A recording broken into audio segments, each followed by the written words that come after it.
Well, there's the wild card picture on this final weekend. Tampa Bay still alive, but barely. They must win, and then as they're flying back to Tampa, they'll be listening for results. They need an Arizona loss and a Giants victory at Philadelphia. Arizona in the driver's seat at the moment. Victory today at home against San Diego, and they're in. I think that would be considered a late Christmas gift, wouldn't it? It sure would be. I like that kind of Christmas gift.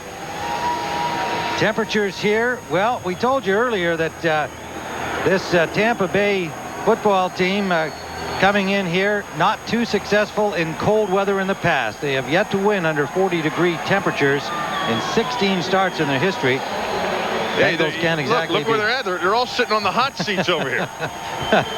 Look, they're trying to keep warm. They get their feet in down here, and see that? And that thing's all heated underneath.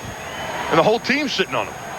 And the Bengals will use anything they can to get a victory here today, and if they can keep the temperatures below 40, they'll be trying to work on that here in Cincinnati. You're supposed to be on your feet during the kickoff. It'll be Brad Costello, and it's a short kickoff coming down at the 18-yard line. Green is dropped immediately. Very little of any gain on the return. Takeo Spikes making the hit. Offensively for Tampa Bay, Trent Dilfer will lead them on. Struggled last week, 14 of 34 against Washington, the loss. Gruber, Doggins gets the start again at left guard. Mayberry, Middleton, and Odom across the front. Dave Moore, the tight end. Warwick Dunn, Mike Alstott. Jaquez Green starting for Riddell Anthony, who has a sore shoulder but will be in the lineup today. Carl Williams starts for the injured Bert Emanuel. First down from the 30-yard line. Quickly out to Warwick Dunn. And Dunn gets about 8 on the play on first down from Dilfer. Cincinnati defensively. The Bengals with a lot of young stars of the future across the front. They've got 2 veterans on the ends in Simmons and Bankston. The linebackers, the youngsters, Spikes, Simmons, Raynard Wilson joining the veteran Francis. On the corner, Artrell Hawkins, another future star. Ambrose on the other side. Sam Shade and Greg Myers are the safeties. 2nd down and 2. Buccaneers opening series here at Synergy Field. Warwick Dunn appears to have the first down over the 40-yard line. Dunn last week, Washington had his number. He carried 18 times, got only 33 yards. Alstott, on the other hand, had 80 yards on 13 carries. Well, that's the thing about that combination. It's either one or the other. You get your defense suited for that big thunder of Alstott, and you want to stop him, and you can't keep up with the quickness of Dunn, or you shut down the quickness of Dunn with your speed, and then Alstott will pound you. Bucs are number 6 in the league in rushing. They've got double tight ends here on first down. And that ball is caught on the rebound. Carl Williams pulling it in after it bounced off his fingertips. The 5'10" third-year man out of Texas A&M Kingsville. Yeah, Bill, and right here, one of the things we're going to see a lot of is double catching. Carl Williams worked his way up the field, but now because he hasn't had a feel for the ball, it's a little tough, it's a little hard. It comes at you because the compression of the ball is tighter. 20th catch on the season for Williams, starting for the injured Bert Emanuel, who hurt himself falling on the football last week, bruised his kidney. Dunn hit hard, shook off that hit from Simmons, but didn't get much with his second effort back near the line of scrimmage. You know, the one thing you're going to notice is that on the running plays, you're going to see the linebackers for the Cincinnati Bengals jumping into the hole. And the reason is because they play a 34 defense. There's a 50 front. Watch Simmons right here. See him shoot the gap? And Middleton right there, 73. See, he was supposed to pick him up and block him. But the guards are used to playing against down linemen. They're usually covered by defensive tackles. Now they have to deal with the quick and the speed of the linebacker. 3rd and a long yard for the Bucs for first down here. Play action. Deep. A lot of time for Dilfer, and he's got a man open. Robbie Thomas. Thomas, touchdown. Rob Thomas, 32-year-old veteran out of Oregon State. And of course, with that depleted wide receiver core getting a chance today. And on a 3rd and 1, they go deep and come up with a 50-yard touchdown play. Robbie Thomas has been a guy. He's been in the league for 10 years, and he's a guy he just keeps after. For most of the games this year, he's been inactive. He has 1 reception on the year, Tim. That's why they've thrown him 1 ball all year long. His second catch is a huge bomb for a touchdown. Yeah, that's what happens when you're trying to take the run away, and here you had Greg Myers up in the line of scrimmage, and he should have been paying attention to Rob Thomas. Houston for the point after. And the Buccaneers jump into an early 7-0 lead on the opening offensive series here in Cincinnati. Rob Thomas, bothered with a bicep injury earlier in the year, comes up big on 3rd and 1 for the score. First of all, you have 3rd and 2. So the safety, look, he's looking at the backfield thinking it's the lead. And it's not. He gets caught looking inside, and Robbie Thomas.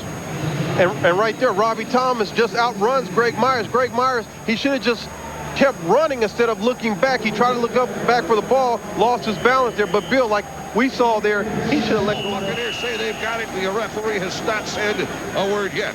Bill Luckett's got to get in there. War, a bone-jarring hit as the returner hangs on to it. And the Bengals dodge a bullet. Boy, that would have been a disaster. We've been watching that return. The returner slipped down. Actually, it was Brian. Damon Gibson was returning that thing, and he got crunched. Brian Kelly came up with the big hit. Actually, the strip, the ball was loose. Cincinnati was just able to recover. Nice, actually good pursuit by Brian Kelly. 7-0 score. Buccaneers lead. And Gibson, who returned that kickoff, is very, very slow coming to the sideline. He really got popped. Now, he is their primary returner, kickoffs and punt returns. And they can ill afford to lose him on a day when returns are going to be very important. We got a huge break when the kickoff was short. And Jaquez Green got it out to the 30. 5 plays later, we got 70 yards, and it is 7-0. Bengals will now operate with Paul Justin at quarterback out of Arizona State. He'll hand the ball off. They'll run it to the right. Corey Dillon's got daylight to the 32. Maybe the 33 and a flag throw. All the way back in the deep secondary. Jeff Gooch made the tackle. Corey Dillon, who did not play last week. I beg your pardon, that's not a flag. That's a napkin or something floating out there in the backfield. Looked like a yellow hanky, but it's a piece of paper or something. And that carry of 11, 12 yards is going to take these Bengals out to the 33-yard line. And Dillon's a throwback. They love him here in Cincinnati. He can run the football. I saw that game last year where he set a rookie record for rushing. In his second year, dropping as Justin gets the pass away. Caught by Corey Dillon to the 30, to the 45, to the 50. Punt race to the 35. He's tripped up at the 25-yard line. Rodney Barber with another touchdown-saving tackle. Barber getting just by the Achilles and tripped him turf at Saturday Field. Corey Dillon had 6. It's first down, 10 Bengals. Well, the Bengals come out with the formation stacked to the right. They know the Bucs have a strong pass rush. It's nothing but the slip screen, the slow screen to Dillon. He just busts through the secondary because we've got corner people coming up trying to get a shot. And with the convoy, he picks up major yardage. 42-yard throw and catch from the 25. Justin slips down, bobbles the ball. It bounces off the turf, and he manages somehow to get it up into the tummy of running back Corey Dillon. Brad Culpepper was there with good penetration, and he tackles Corey Dillon. That play was nearly a bust from the get-go. Now, we've seen several players slip. Jaquez Green slipped on the opening kickoff. We've seen Dillon slip twice now. I was on the field before the game. Turf is a little slippery, but this is where Cincinnati plays. So if there's an advantage on this kind of surface, it should be for them. Second down, 12, I formation. And they'll swing Brandon Bennett out to the right side, hands it off to the fullback, Mill. And Milne is hit rocked as he got to the 28-yard line, so a gain of 3.5. Great job, Reagan Upshaw, coming down the line of scrimmage. One thing Reagan is doing in the second half of the season is playing the run much better. A lot of big defensive ends want to concentrate so much on rushing the passer, but they've told Reagan in order to be a complete player, you're going to have to play the run much better, and he's doing it. Brian Milne, just his 10th carry of the season, got 3.5.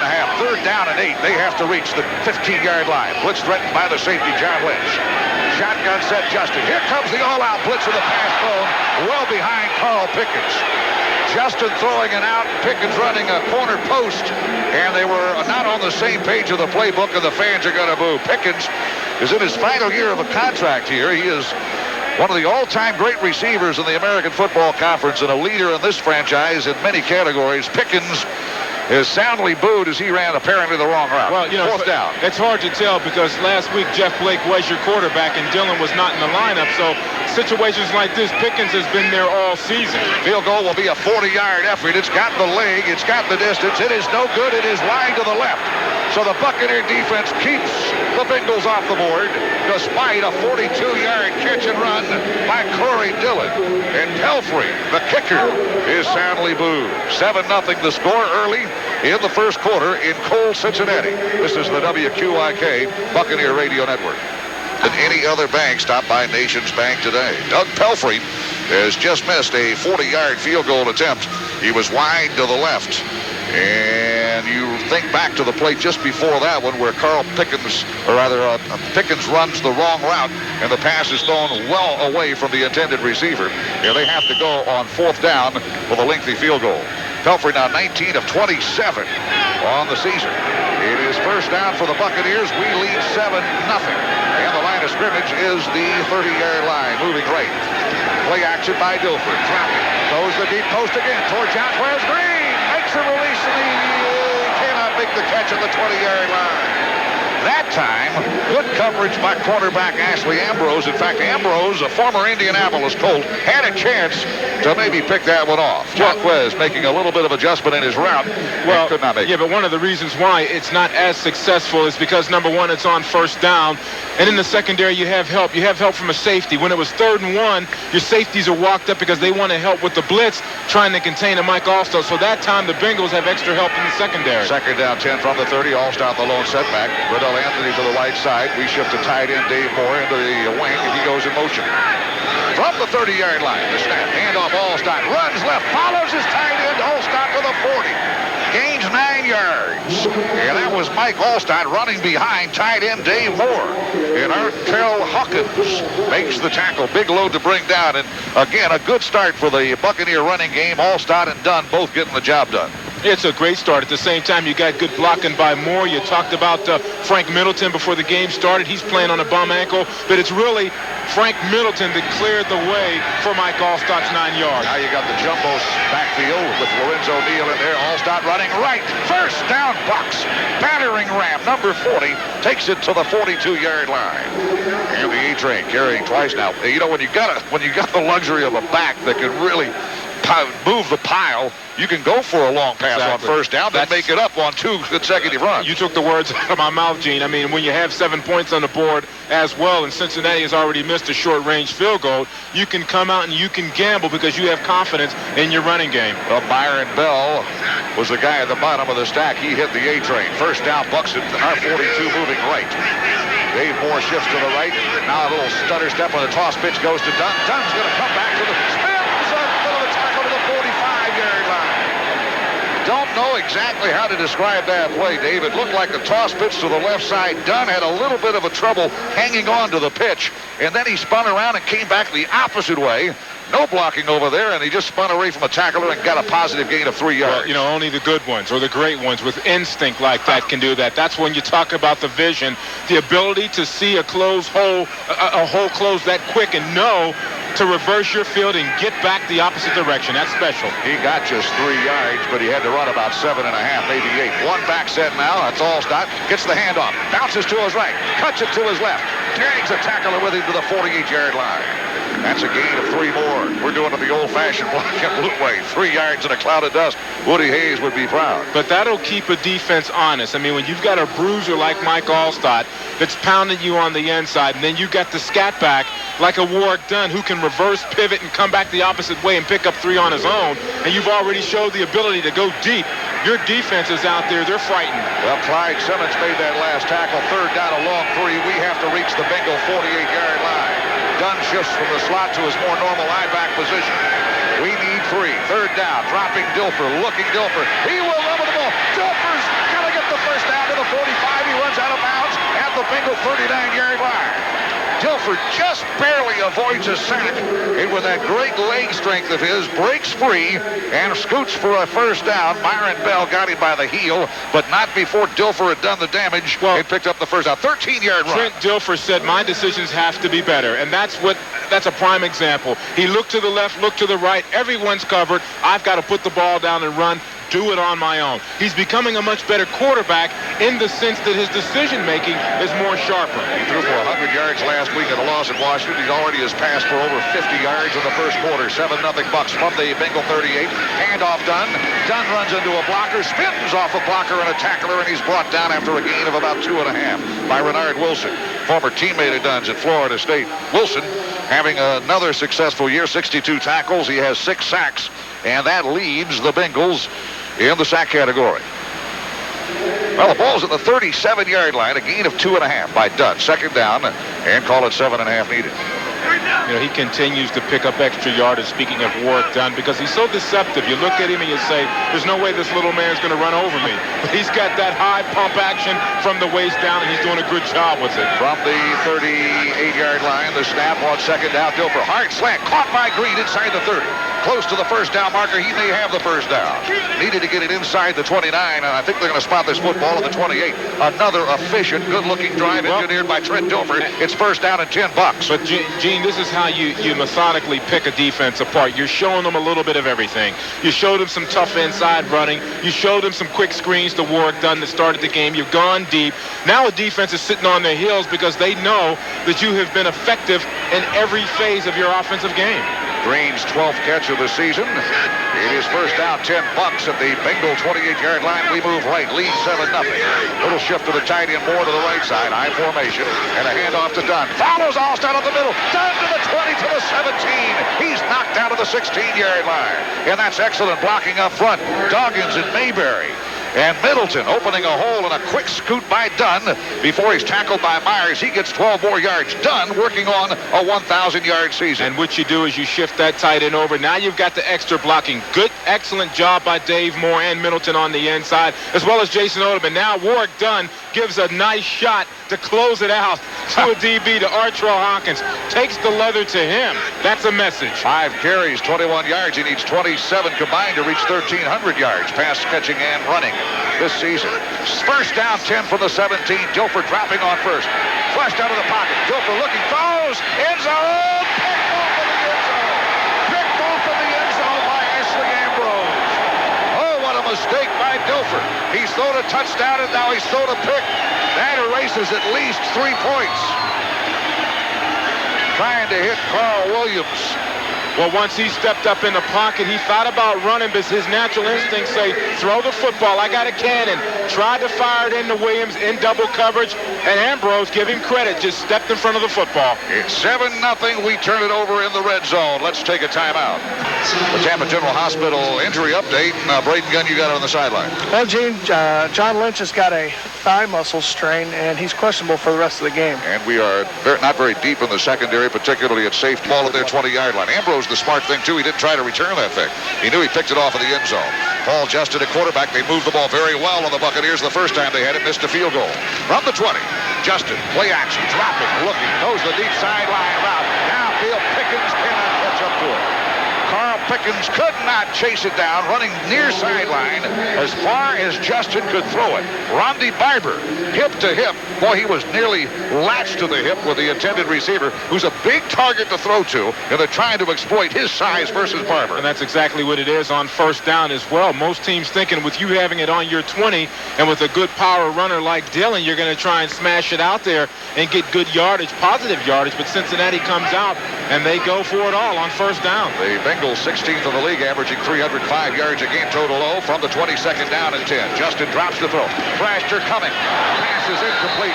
Tried to swing one out to Dillon, and that play fake was so good, it had everybody thinking Dillon had the football, and the defensive lineman, I think that was Sapp, spun around to tackle Dillon. The ball hit him in the back, third down and 10. And see, what happens is before you can start running the slow screens and the play action, you've got to get a solid running game going. Cincinnati, they started the game off fairly good with the running of Dillon. Nice screen with Dillon for 42 yards. They need to go back to that if they're going to try and fool the Buccaneer defense. Third down and 10, they have to reach the 30. Justin out of Arizona State. And he'll have a shotgun, dropping, blitzed, gets away from it, throws the pass down, Pitts incomplete. Darnay Scott running a crossing pattern from the right side to the left, and the ball hit him in the hand. Probably should have caught it, but the Buccaneers, more importantly, should have sacked Justin for a loss of 9 or 10. He had set up in the shotgun, had a lot of heat coming. 4th down, and the Bengals will punt it away. Well, the Bucs had him dead to rights. Good aggressive pass rush. You've got Rondy Barber coming off the corner. He lunges, really can't get him, and that was the shot that you wanted from Barber. It is 4th down. And brand spanking new punter Brad Costello to punt. High snap, gets over his head. It's at the 1-yard line. We're going to tackle. Oh, it's picked up by a tight end. It's 4th down. And he's going to be hit at the 7. We'll take over there. 1st and goal, Tampa Bay. High snap, mishandled by Costello. And the fans want Lee Johnson back. Marco Battaglia, blocking tight end, picked it up and started running for his life at the goal line, and they dodge a turnover in the end zone thanks to his effort out to the 8-yard line. But the Bucs have it 1st down. Boy, a botched punt attempt. That's what's, the former punter was fired, waived, after making derogatory comments about the franchise. And I don't know if he'd have been able to climb a ladder and bring that down, but Costello mishandles it. 1st down. The Bucs are in the Zeno zone. Zeno Office Solutions. Add Zeno to your team. Big break Bucs. We lead 7-0. Want more. From the 8, will run. Hand off Alstott. Running right. Alstott strings it out to the 5, to the 4. And a mass of bodies knock him out of bounds inside the 5-yard line. Alstott may have run about 22 yards from midfield, the middle part of the field, to the near sideline. He's run out by linebacker Brian Simmons. Michael wanted the hole on the right side, wanted to cut on the inside. Cincinnati did a fairly decent job of stringing it out, but he's got good balance. He's got good awareness, so he cuts it to the outside and still picks up yardage. But his initial instinct was to cut it up on the inside, but Cincinnati closed it too quick. It is 2nd down and goal from the 4. Right side hash mark. We move right, lead 7-0. I formation, the jumbo thing now with Lorenzo Neal, the tailback. And the handoff, Alstott to the 2, to the 1-yard line. Did not get in, but the Bucs are knocking on the door. It is 3rd down and a yard, less than a yard for Tampa Bay to punch it in and double their advantage. 7-0. Bucs score a 51-yard touchdown bomb, Dilfer to Rob Thomas. And now we're trying to punch it in again. Bucs have had good offense in this 1st quarter. Now let's see how well the coaching staff learns. Remember last week in Washington, we got a little cute in the red zone. Stay with the running game, the power game of Mike Alstott. Now you got Alstott as the tailback. He'll probably get the call. Dilfer swings more in motion. Here is the handoff. Alstott hurdles. Touchdown, Tampa Bay. That's what I'm talking about. There it is. I see you, number 40. Boy, Alstott, the A train, just leaps right over the block of Lorenzo Neal on that left side with Gruber and Dawkins and Mayberry leading the way. You've got to have some good surge from your offensive line. Remember last week in the nation's capital, we got a little fancy down there in that red zone, got away from the running game, and I guarantee you Mike Shula went back, looked at the film, and said, give me another shot at the red zone. I'll show you how it's done. That's all that it takes right there. Alstott, 6th touchdown. The kid out of Purdue gets a pat on the hand as he walks over to the Buccaneer bench area. And we're on for the extra point try, leading 13-0. Good snap, hold by Barnhart, kick airborne and right down the middle for Michael Houston. And Tampa Bay has built a 14-0 1st quarter lead. And you know what, David? If we don't turn that thing over, we may have scored on all 3 possessions in the 1st quarter. 14-0. Bucs on top early. National Football League, and they've already given us 14. Line drive kick bounces, picked up by enough back to the 15 to the 20. To the 25 to the 30, and he's tripped up. Eric the enemy, and it's recovered by the Buccaneers. Fumble football, and Tampa's come up with it. The enemy returning it to the 30-yard line, and he coughs it up with 2:36 to go in the 1st quarter. Boy, the Cincinnati Bengals, the stadium half filled, are putting on an ugly display of football here in the 1st quarter. Well, face it, now the Bengals come into this one 3-12. It's over. They can't do anything playoff-wise, and a lot of jobs are on the line. Sometimes you get to that last game, and you know players got the U-Haul packed. That's what we used to talk about. So it appears right now that a lot of these guys got the U-Haul packed outside the stadium, getting ready to get out of here when this one's over. Well, take that physical in their locker room after the game and hit the highway. Well, Jerry Ellison is the guy that hit the enemy and forced the fumble. We take over at their 31. 14-0 already 1st quarter. Dilfer at quarterback, done the setback. And the tight end shifts to the right side. Patrick Haight to the left side he goes. Dilfer hands off to Dunn. Tries to pop outside. Dunn gets the corner to the 20. 15. He's run out of bounds at the 13-yard line. just loves to run on turf, doesn't he? Loves turf. He got that corner turned and was down the far sideline for a quick scoot of 17 yards. See, one man to beat, and Warwick Dunn knows it. Once he can get the corner turned, you're in trouble. If you don't get to contain on him on the outside, you can forget about it. Frank Middleton, Mike Alstott, crushing blocks on the outside to the end, to the linebacker. Warwick Dunn does the rest. Well, they spot the ball to the 14 on the third tight theme. The Bucs are in the Zeno zone. Zeno Office Solutions. Add Zeno to your team. First down, 10 Bucs moving right. Alstott Dunn in the I formation. In motion, Jacquez Green to the near side. Delay handoff to Dunn. Dunn pops it inside. Off tackle and gets it to about the 12, maybe the 11-yard line. And the Bengals flexing their muscles and stuffing Warwick Dunn. Clyde Simmons, veteran out of West Carolina, was the guy that made the initial stick. 14-0. We got a chance to add another 6 or 7 to our tally on this possession. Well, you know what? It's desperation time. Everybody's playing with authority. Warwick's running hard. Linemen are blocking better. They're crisp. And a lot of guys are banged up, but they know what's at stake. They want to get to Dallas. Williams wide to the left. That's Carl Williams to the right side. Jacquez Green, he'll go in motion from the 8, just inside the 8 now. Second down 8. Dilfer hands off to Dunn. Dunn is tackled by the ankle and dropped for no gain. Right at the line of scrimmage by Clyde Simmons. Boy, Simmons back-to-back tackles of Warwick Dunn, number 28. Bucs may be playing a little close to the vest now inside the 15-yard line with a 14-0 lead. Well, actually, the situation, you got Frank Doggins in the game right now. And what happens is he kind of miffs a block, lets the defensive tackle go right behind him, backdoored him on that one. So you got to put the blame on Doggins on that one. He just simply missed the block. Bucs are 3 for 3 on third down. We need to reach the 4 for a first here. We're under a minute in the first quarter, leading 14-0. Spread formation, tight into the slot. Dilfer's going to throw. Dropping. Dilfer flushed out of the pocket. Looking, they run.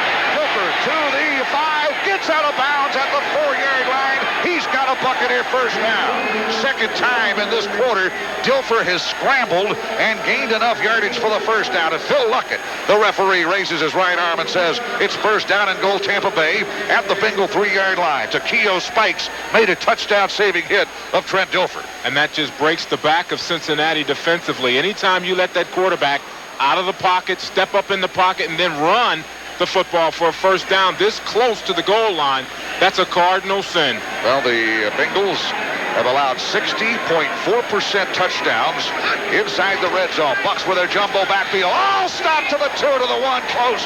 He does not get in.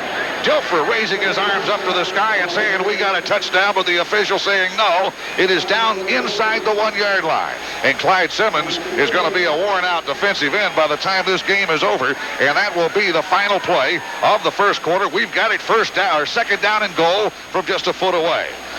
After 1 quarter to play, on the banks of the Ohio River, it's 14-0 Bucs over the Bengals. And this is the WQIK Buccaneer Radio. Well, David, right now the Buccaneers are knocking on the Bengal door less than a foot away to the goal line, trying to capitalize on Eric Bieniemy's fumbled kickoff return. Up 21 points in the first quarter, I tell you what, or the second, excuse me. Yeah. That's a long road to recover from. We lead 14-0 and a chance to take a 21-0 lead. Jumbo backfield.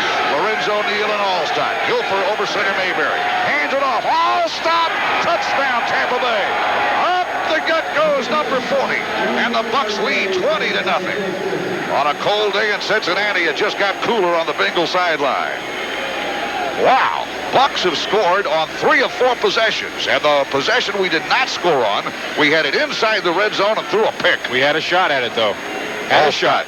A 2-touchdown day for Mike Alstott. 17 now on his career. And this is what Coach Dungy wants to see. Crisp execution when you get it inside the red zone. Nothing fancy, nothing special. Line up man-on-man football and give it to your best back in the situation, who is Mike Alstott. Alstott's second 1-yard touchdown run of the game. And we are 3 seconds into the second quarter. Michael Houston's point after is good. And Michael Houston, with that third extra point, becomes the only Buccaneer to ever score 500 points in his career. He does that on 3 point-after touchdowns. It's 21-0 Bucs. Let's take a timeout. What does a business opportunity sound like? Does it move with the make? Kind of a weird day. I guess guys are fighting for jobs right now. Well, Mike Alstott has scored 2 touchdowns in the game. We are 3 seconds into the second quarter. Bucs are 17-3 all-time in games in which Alstott has scored 1 touchdown. He's scored 2 already. Here's the kickoff fielded at the 3-yard line. And Damon gives it out to the 20, to the 24-yard line, and he's crunched and dropped just short of the 25-yard line. Buccaneer special teams, they're headhunters. They have been for the last half dozen years. We really pride ourselves on special team cover units. And the Buccaneers have built a 21-0 lead. Alstott touchdown, kept a 6-play, 31-yard scoring. And you know, we've been talking about Mike Alstott, the red zone, the offensive line, but one guy who is really head and shoulders above the rest, and that's Lorenzo Neal. He has really cleared some major paths for Mike Alstott this afternoon. And the Buccaneer defense front four digs in from the 25. Justin's going to hand the ball off. Corey Dillon has dropped as he's got to the 26-yard line. And Warren Sapp almost tackled Paul Justin before the handoff exchange took place. Bengals moving to our right now. They trail 21-0. We're just underway in the second quarter. 21-zip. Good start for the Bucs. Very good start. On a cold day in Cincinnati, and I'm going to say the kickoff temperature was below 40 degrees. Yeah, I believe it was 38 at the time. Bengals radio was telling me it was 40. I don't believe it. Second down and 8, 2-yard pickup by Corey Dillon. We threaten the blitz from the 26. The snap. Justin, quick hard slant to the far side. Missed tackle to the 35 to the 40. Darnay Scott tackled to the 50-yard line. We gamble on a hit early, and we miss, and Derek Brooks makes a touchdown-saving tackle of Darnay Scott. Darnay Scott's 50th catch of the season. He leads him in touchdowns with 7, almost had his 8th on that play. Well, when you get aggressive defensively and you start sending guys from the corner like your strong safety, then you don't have a lot of help. Actually, Ronde Barber just simply misses. He's in good position coming up, but he just misses the tackle. 24-yard throw and catch from the 50. Justin wants to throw left sideline. Play whistle dead. Probably a motion procedure.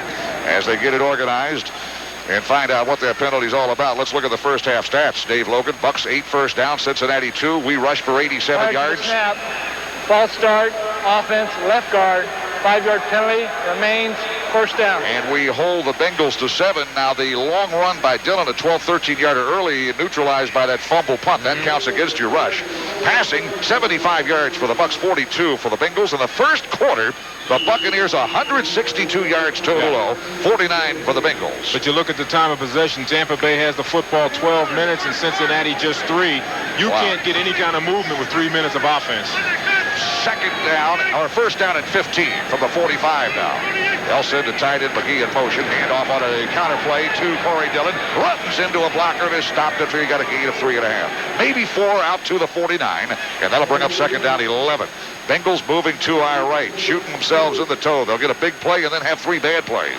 And you can't play winning football when you do that. They're in a hole down 21-0.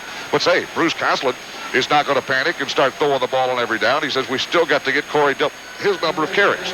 Well, he knows that's the key to this offense. You've got to give him the football. Once he does positive things, and everything pretty much revolves around what he does as a runner. Second down 11, Dillon the lone setback, and Justin wants to look to throw to his right, gets the pass away. Oh, what a hit at the 46-yard line.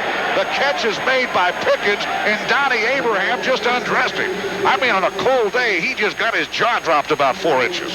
That's a jaw dropper. Well, but that's how you close. Donnie Abraham has played well since coming off of the knee injury. Lets the primary receiver go behind him because he knows that there's help there. But you talk about closing on a receiver, that's picture perfect. Oh, what a hit. Third down and 6. Bengal fans could appreciate that one. Offset I formation. They have to reach the 40. Justin looking. He is under pressure. Gets the pass away, and it's incomplete at the 40-yard line. Flag thrown on the play in the Bengal backfield. It could be holding on the Cincinnati Bengals. Warren Sapp's clapping his hands, and the Buccaneers will decline that penalty, I think. It would be 4th down and 6 on the incomplete pass.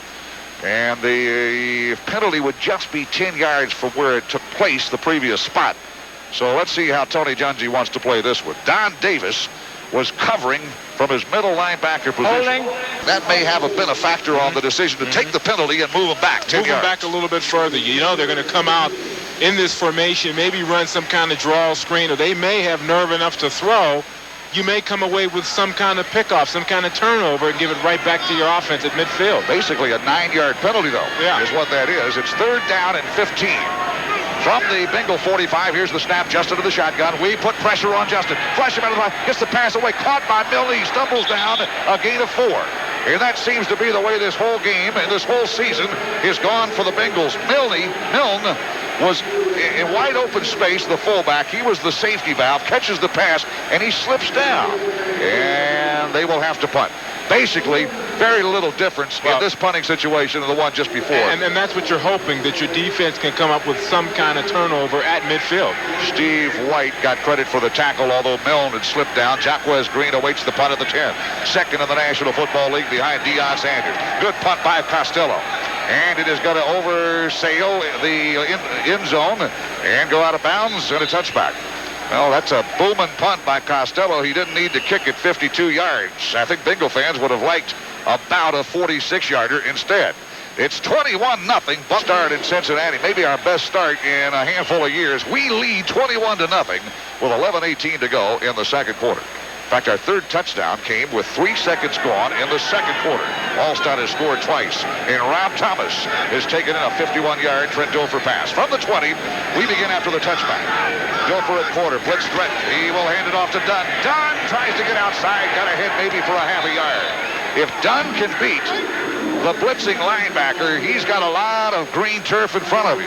But Takeo Spikes out of Auburn, a rookie that's having a phenomenal rookie season, was quick enough to chase down Warwick Dunn. Well, and that's what Cincinnati is now seeing. They look at the formation CI, and they're saying this team wants to run the football 21-0. They know Warwick Dunn wants 1,000 yards. Let's go ahead and start getting aggressive on first down with blitzing. Bucs sixth in the National Football League rushing, averaging 128 yards a game. We had 87 in the first quarter. From the 21, second down and 9, moving left, I formation. Dilfer, play action, drops, looks, throws the pass away. Caught by Alstott at the 24. He is nailed at the 24-yard line. Good gang tackling by the Bengals. You know, this defense hasn't quit despite giving up as many points as they have. 417, tied for the most allowed in the league. They've given up 21 here in the first quarter, and they're still fighting, aren't they? Well, you talked about them having young linebackers, a young defense. The future of this team is going to revolve around this defense. It's going to be built around this defense. Well, the 2 touchdowns rushing by Mike Alstott now matches what Eric Redd did back in 1995. Going to go all the way back to 91 when Reggie Cobb scored 3 rushing touchdowns in a game. Third down at 5. Bucs need to reach the 30. Mayberry at center calling the offensive line calls. Dilfer with a pro set behind him will throw. Fake pass. Dilfer flushed it up, gets the ball off to Dunn, but it bounces off the turf and bounces into his tummy. Flag is thrown. Back where Dilfer was being sacked, and that generally is a holding infraction. Buccaneers on third down and 5, misfire. We converted all of our third downs in the first quarter.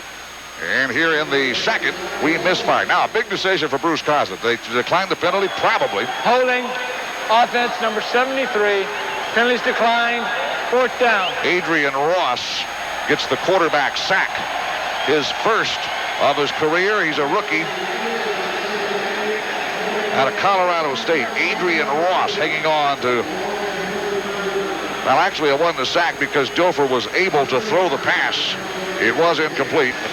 A short return by the Bengals out to about the 34-yard line. 48-yard punt. And there is a break of the action. 9:36 left in the second quarter. 10 around the clock and around your schedule. Nations Bank offers its customers more convenience than any other bank. Stop by Nations Bank today. Well, the Cincinnati Bengals, who had lost 9 straight games before whipping arch rival Pittsburgh 25-24 last week in Pittsburgh, are behind the Buccaneers 21-0. We are in the second quarter, 9:36 left, and the Bengals are going to start this series at their own 38-yard line, moving to our right. The 33-yard line, I beg your pardon. Dropping is Justin, under pressure. Gets the pass away and threw it wide of his target at the 41-yard line. Again, Warren Sapp almost got to Paul Justin. Corey Dillon, the intended receiver, had drifted into the flat to the left side right in front of the Buccaneer bench area, and Justin, feeling the heat, misfired that pass, missed his target by a mile. Well, Warren Sapp gets smart. I mean, he's lining up on the outside shoulder of the guard. And when he does that, working on Mike Goff. Mike Goff can't adjust to it. Warren gives him a little head fake on the inside and just arm over swim technique. Second down 10 from the 33. Moving right to Bengals. Here's the snap. And again, Justin throws it too wide and too tall with Carl Pickett. Now, I'll tell you, the fans are booing Carl Pickett right now. They thought he short-armed that one. I think the fans are booing because they thought Carl Pickett short-armed that thing. And he missed it. Third down and 10 now. Bengals offense. Well, you know, still in the locker room. It's really hard to tell in these situations, but I can say this much. When you have to work with 3 different quarterbacks throughout the season, you've got Neil O'Donnell, you've got Jeff Blake, you've got Justin. oftentimes it's not the receiver. It has to be the quarterback, because that receiver has been out there playing with 3 different quarterbacks all season long. 3rd down and 10. Bengals need to reach their 43 for a first. Shotgun set. Justin. Everybody's in a receiver position. Big push by the Bucs, and we sack him. Reagan Upshaw spins him around like a rag doll. Justin's a dead duck. He had nobody back to protect, and he's sacked back at the 25. Upshaw's 7th sack of the season. He's got 7. Sapp's got 7. Brad Culpepper leads the Buck front 4 with 8 quarterback sacks. Well, the Bucs doing a lot of stunting up the middle now. They've got Tyoka Jackson and Warren Sapp exchanging, and that's taken a lot of their concentration on the left. That gives Reagan Upshaw a one-on-one pass rush on the outside. He takes advantage of it. He's the guy that should get there and pick up the sack. Loss back to the 24 line. Oh, it's blocked punt! Blocked punt by a Buccaneer at the 5-yard line. We go up the middle and block that punt. Donnie Davis. Don Davis. An outstanding special teams performer. We pick up off waivers when Nickerson goes down, and he blocks that punt. We've got it first down at the 5. Wow. When the wheels fall off in Ohio, they fall off big time and float down the Ohio River. We lead 21-zip, and we got a chance to add our 4th touchdown. First time a block since last year when Al Singleton blocked one of the Jets. And we got it first down and goal at the 4-yard line. Remember, it's been since 1991 since the Buccaneers had a running back score 3 touchdowns in a game. And Alstott lines up at the tailback from the 4. First down goal, Buccaneers. Play action by Dilfer, dropping. Dilfer looking. There goes the pass, too low. It's caught, but it's it's through the hands and incomplete. Rob Thomas tried to get Rob Thomas receiver about a yard deep of the end zone. Now, when we took Alstott and rammed it in from the 4-yard line on 2 consecutive runs, 2 times in a row, David, you said that's Buccaneer football. Now, this looked like what we did last week in Washington, D.C., throwing on first down. I think sometimes it's just so tempting for these offensive coordinators. I mean, I guess they're saying, well, you know what? They're anticipating this. Let's try something else. Maybe he'll get back to the real deal. Now, we're caught with 12 men on the field. We got to burn a timeout. Tampa Bay, first charge timeout. Well, they snuck the little guy in, Warwick Dunn, to the huddle, and Alstott was leaving the field, and he looked over and said, wait a minute, I'm supposed to be in there, so there was confusion, and the Bucs have to spend EDO network.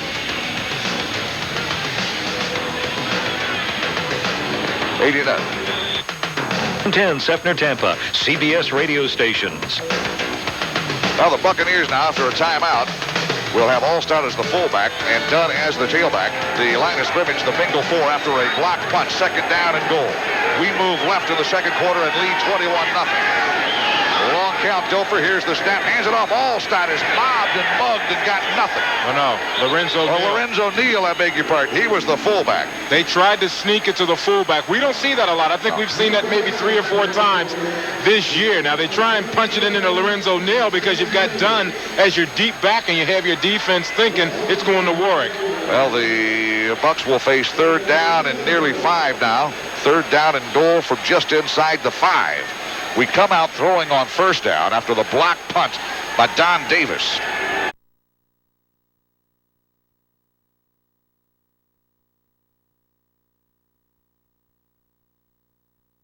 Bears have scored 4 touchdowns, and we're still not halfway through the 2nd quarter.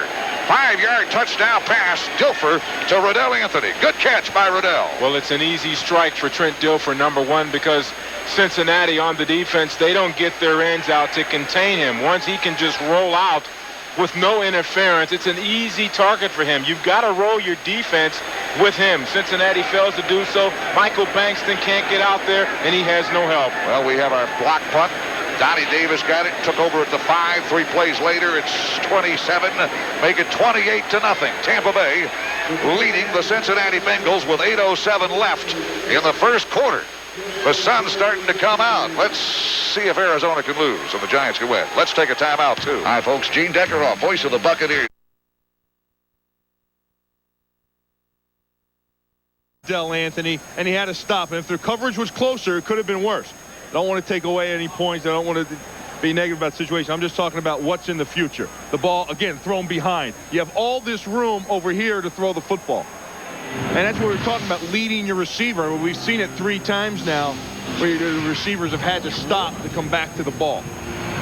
Riddell Anthony Came into the game with 50 catches and a sore shoulder. In fact, Jaquez Green was the starter today, but Anthony showing he's in fit enough form to make that grab.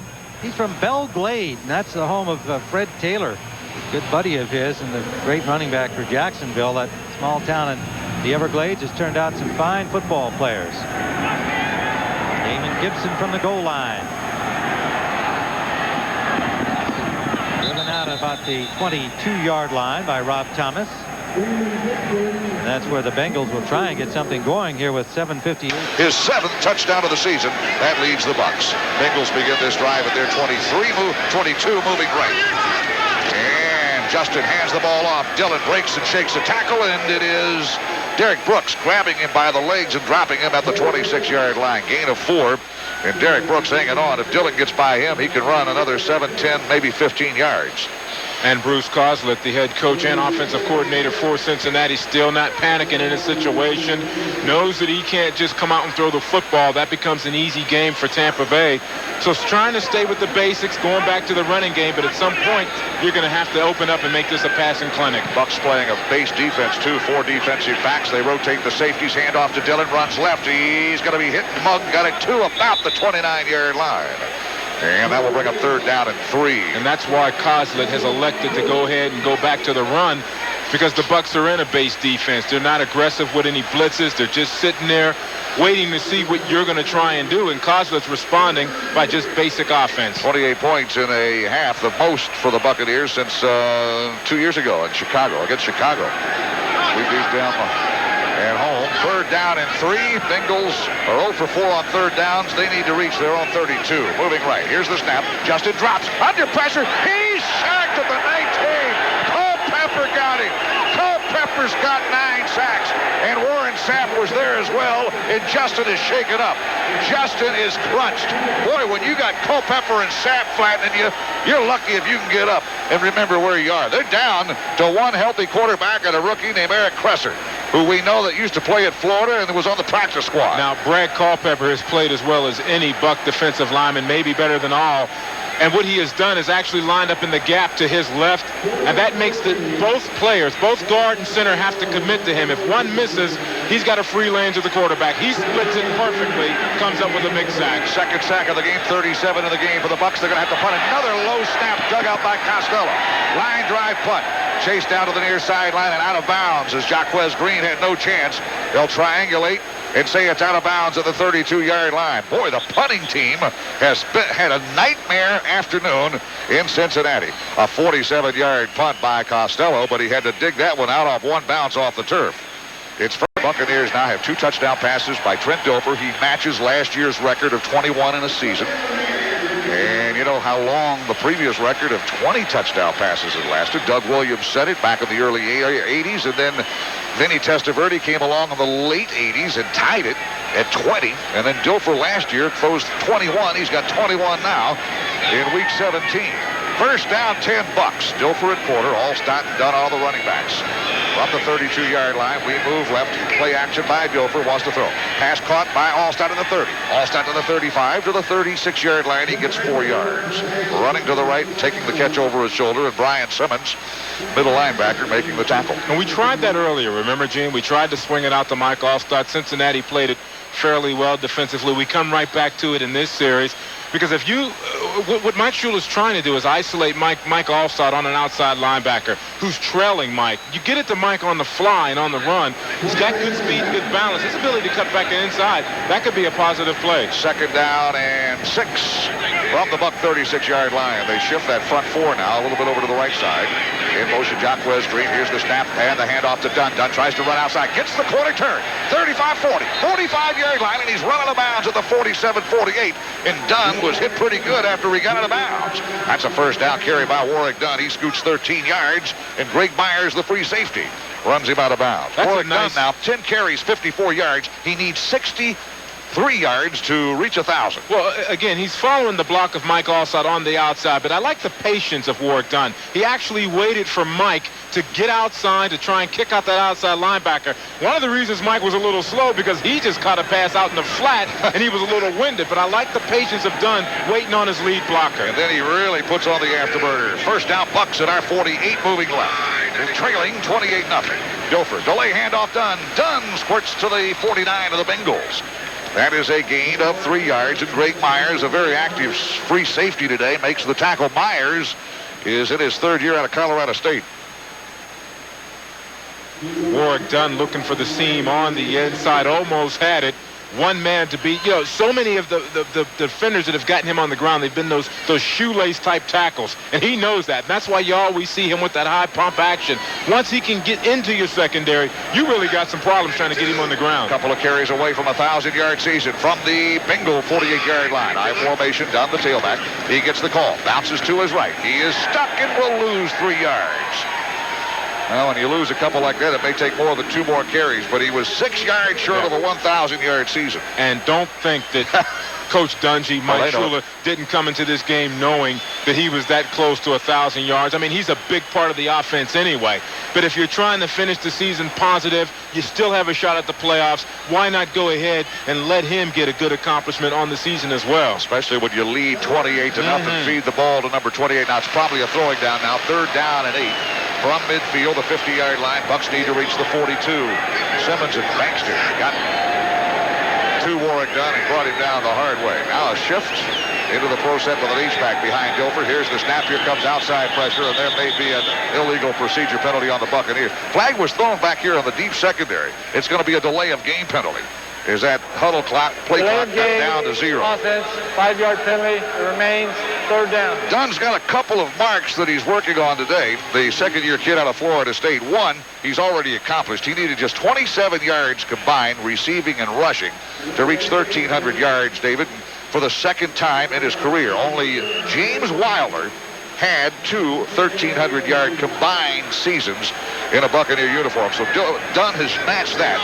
He needs about 9 yards now to reach 1,000 yards rushing and become only the 6th Buck to do it.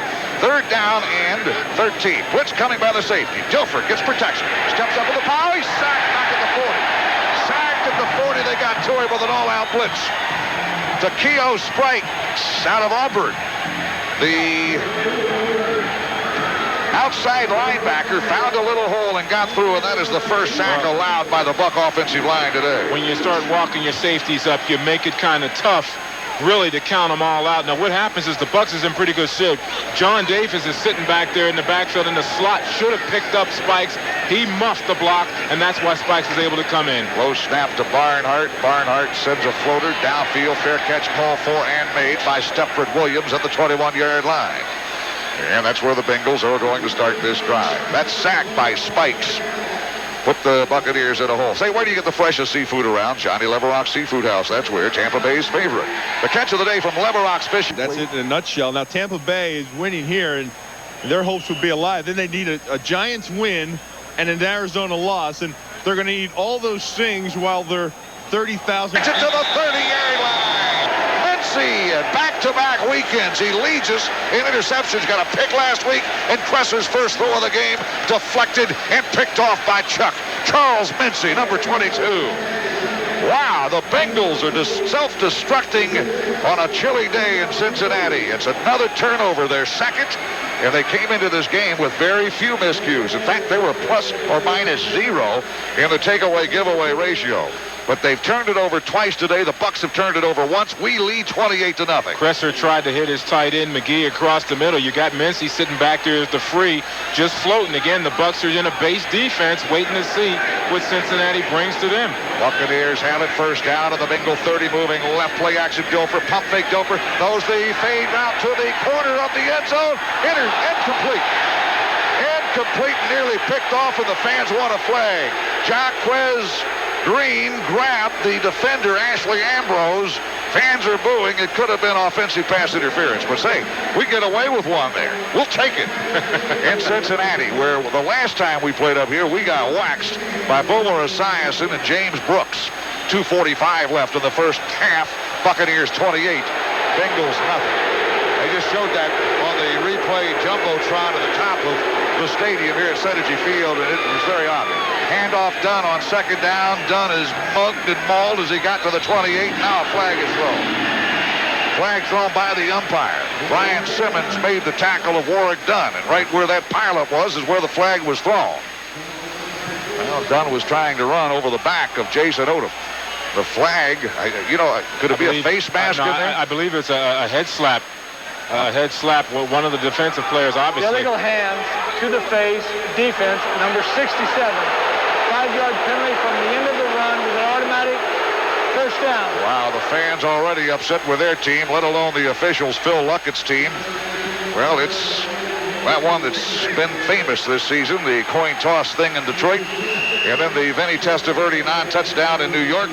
And Phil gets the warm and friendly confines of Synergy Field on this last week of the regular season and his crew. It's an automatic first down, a hand check for the Buck running back. It's first down, 10 Bucs on the line of scrimmage, the Bengal 23. We move left. Here's the snap. Hand off Alstott, running to his right. Alstott splits through a couple of tacklers and got ahead for about 2 yards. Kimo Van Olhoffen made the catch. Kimo out of Boise State has been the man in the middle for the Bengals for the last couple of seasons, a 5-year veteran. Well, we have reached the 2-minute warning. It is brought to you by Time Warner Communications. It's not just cable anymore. And the Tampa Bay Buccaneers lead the Cincinnati Bengals. 2 minutes left of the half. 28-0. This is the WQ. 48,000 people at this stadium today that would love to get away to the Trailways. I'll guarantee you that, Dave. That's guaranteed, huh? Guaranteed. Money in the bank. Penn State's football team stayed out of the Trailways last week. Yep. Joe Paul pulled it off, huh? Yeah, they know where to stay. They're down there for the big bowl game coming up this week. Second down and 8. From the 21-yard line, Bucs lead 28-0. In motion to the right, Patrick Hake, one back set, Alstott, and the throw jumper. Caught Green at the 10. Green's got a Buccaneer first down. He's inside the 11 to the 10-yard line. And the Bucs are in the Zeno zone. Zeno Office Solutions. Add Zeno to your team. Nice catch on the hard slant by Jaquez Green. In traffic going over the middle. And the little guy out of Florida hangs on despite a pretty good shot by Artrell Hawkins, a rookie out of Cincinnati. Not often you see Jaquez Green in the middle of your defense. That's not his area to be, but he comes up big time on that one. Riddell Anthony wide to the near side. Jaquez will come in motion from the far side. Here is Dilfer. The snap. Hands it off to Alstott. Pounds it up the middle. Alstott gets ahead for a couple, maybe 2.5 yards. And that'll bring up second down and goal. You get to the 10. The first and goal from the 10 may be the toughest 10 yards in the game of football. Well, Adrian Ross hit him. Things begin to close up. You run out of room in the end zone. Your selections are shorter. And it's just more difficult. You can't throw as well down here, and that's why you see a lot of rollouts. You see some fades to the corner, but mostly you see heavy pounding on the inside because your options are few down here. They give Alstott 3 yards to the 7. It's second down and goal from there. We move left. Alstott the lone setback. Green comes in motion from right to left. Here's the snap. Delay handoff. Alstott up the middle. Alstott. 5, 3, 2, 1. He is close to the goal line. He's close to the goal line. They won't say it's a touchdown. No. What they're saying is that he fumbled. They're saying Alstott fumbled. Crossed the plane of the end zone, and let's see how it is ruled. I thought he had a touchdown. I did too. If you cross that plane, it's a touchdown. And Michael Bankston and Myron Bell tackle him, and here's Phil Luckett and the crew that gave Vinny a touchdown 3 weeks ago, and they're going to talk this one over. It's ruled third down and goal from inches away. And I could have sworn Alstott crossed the plane of the end zone. We don't have an eagle eye on the sideline, and an officiating crew, you got one on either side, so they both take a peek at it. And Alstott, I thought, had taken it in. It's ruled down just short of the goal line. And the Buccaneers face third down and goal. We'll try to punch it in again. Jumbo backfield. Play action Dilfer. Pass thrown over the head of Lorenzo Neal. Come on, Trent. He had some pressure coming. And he may have tossed it before he needed to. But a lot of heat by Brian Simmons, and Dilfer misfires on what would have been a record-throwing touchdown pass to Lorenzo Neal. Myron Bell had coverage responsibility. Now, when you're rolling out, throwing to Lorenzo Neal, Gene, you got to get the football down in the breadbasket for him. His elevation isn't that high. So if you put it up thinking he's going to skywalk on you, it's not going to happen. Well, with 16 seconds left in the first half, Bucs are going to bring on Michael Houston, the field goal unit. Far hash mark. The spot will be the 18-yard field goal attempt. Good snap. Here's the kick. Airborne. No, it's no good. Wow. Hit the right upright. And the Bengal fans have something to cheer about. What is it in the closing 20 seconds of a half that seems to affect the Virginian Michael Houston? He misfired last week in Washington. That may have cost us the game. And today, on a chilly day in Cincinnati, Houston hits the right upright. And that's probably one of the reasons why Coach Dungy elected to go for the 3 points. He's not trying to bury Coslett. He could have gone for 6 points as well, but he knows his kicker needs some work as well. If you're going to make the playoffs, and I think the Bucs are going to, you going into next week's game against Dallas, Mike needs to be kicking in game situations, and that's why Tony comes out and says, let's kick the 3 points. It's a class act on his part, and at the same time, his kicker needs some work. Buccaneer football brought to you by your friendly Dodge dealers, proud sponsor of the Buccaneers. See your Dodge dealer today, and the fans aren't booing the Dodge dealers. They're booing the Bengals for taking a knee with 9 seconds left to go. What they want them to do, throw a 90-yard bomb, don't know. At halftime, the Buccaneers have been firing on all cylinders except that last missed field goal from 18 yards out, the shortest ever in Michael Houston's career. We go to the locker room up by 4 touchdowns, though, 28-0. Let's take a timeout. Jacksonville all in, and the battle down below there, those teams are in. They're looking for some home field opportunities. New England's losing, Miami's losing, and Buffalo's beating New Orleans. And Miami can lose and still get a home field. Right, so if they lose, they can get the home field advantage. And Buffalo, they're on the road. Well, that's the end of the first half. Tampa Bay 28, Cincinnati nothing. 28-0 halftime lead for Tampa Bay over Cincinnati here at Synergy Field. And we remind you that as television and computers come ever closer together, we invite you to log on to foxsports.com. Take part in our You Call It question. Which team will have the most total yards in the second half? Log on now to foxsports.com and give us your input. We'll return to Synergy Field for the start of the second half after these words and a message from your local Fox station. Well, Go ahead. Well, actually, I was down there eating. It was in the way, so I threw it on. But you notice I got the sleeves rolled up. Yes, but you're still wearing it. And it's a windbreaker. And I'm feeling better about it. Are you? Well, good. But Tony Dungy team, they get a lot of turnovers. That's defensively. I think the offensive side of the things is that they thought they could get more out of their deep passing game earlier in the season. I think it put them in a hole. They had to go back to what made them good, and that was their running game. And also, I think the inefficiency at quarterback. You look at it with 51% passing has been a problem for them. It's the last in the league next to San Diego. Yeah, no doubt about that. And Dilfer having a better day today here, of course, but maybe too little too late for the Bucs and possibly for Trent Dilfer, as certainly the radio talk shows in the Tampa area are looking for. And they didn't have many to start with. Yeah. Officially, the temperature was 40 degrees at kickoff, I am told. Reggie Roberts, PR director for the Buccaneers, said that was the official temperature. So, hey, we're winning 28-0. If we win this, the Bucs will have won a game when the temperature is 40 degrees or below. And then, but Brian Glazer made this comment, David. He says, hey, now they're going to say we've never won a game below 39. Yeah, exactly. Then we've never won a game below 37. As long as we win and get to Dallas next week, I don't care what the temperature is. From the 20-yard line now, the Bengals begin, and Kresser is the quarterback, hands it off to Corey Dillon. Dillon finds a block or two, and he's tackled at the 27. This kid out of Washington knows how to follow blockers, doesn't he? He was running to the near side, and Corey Dillon gets a nice gain on first down. Last year, and David, you probably saw the game. I watched it. Santa, thank you. Return and then a block. Oh, and what about that one, Santa? Thank you. Second-year kid out of Virginia is playing a whale of a season. Last year, he had 3 tackles total. Inactive almost every game but 2.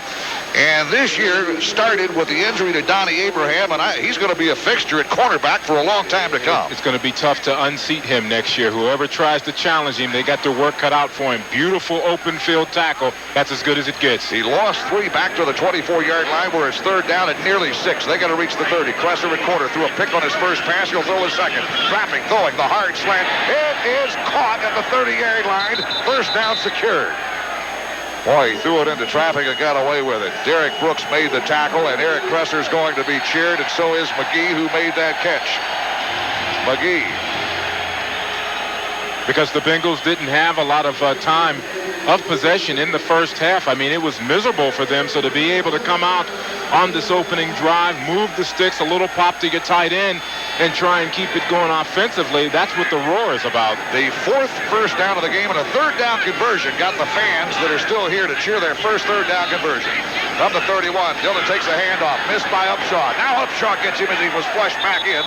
by a good front four drive on that running play. And Brandon Bennett it was, and not